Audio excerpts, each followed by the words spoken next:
So on June 30th, my mother passed from COVID. I'm so fortunate that I was able to be there for her every day. Carol Casimir says she was devastated by the loss of her mother and felt alone. There's this divide so much between, the sides of who believes what, and that COVID isn't real and things like that, and it is real. Looking good. Casimir set out to connect with others who suffered the loss of a loved one from COVID-19 using her love for photography. A photographic memorial. It's to remember and to get to know the people who putting a face to the people who have died from COVID.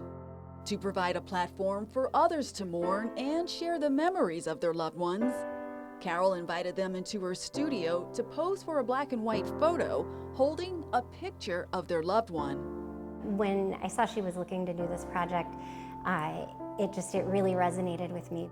Jennifer Moore lost her father, Tim Perkins, and says thanks to this photographic memorial, her dad will now be remembered as a person, not a statistic.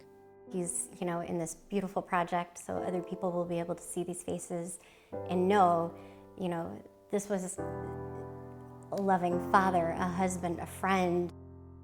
It's an awesome way to pay tribute to your loved one that you lost. Jennifer Gilbertson says she was able to smile after this shoot, something she hadn't done since losing her father, Walt Vinson, last November. It was my daughter and I that came to do the photo session with Carol, and it just highlights kind of the person that he was. He's front and center, and it makes me happy to look at the picture. Those who've been photographed say being a part of this collection helps heal the negative space left by COVID-19.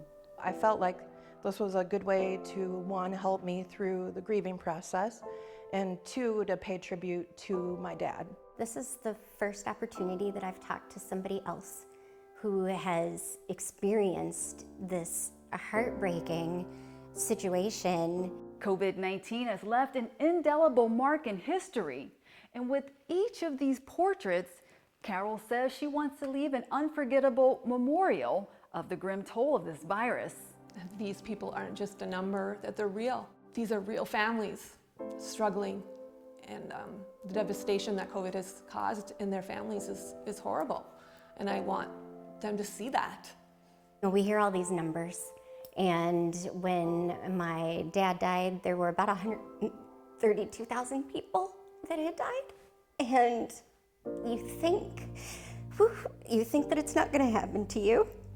And I think being a part of this and being able to share these photos of our loved ones and putting these faces to these numbers just helps make it that much more real. It's often said a picture is worth 1,000 words, and sometimes what's even more powerful is when a picture leaves you speechless. In Cross Plains, Rhonda Fox, 27 News.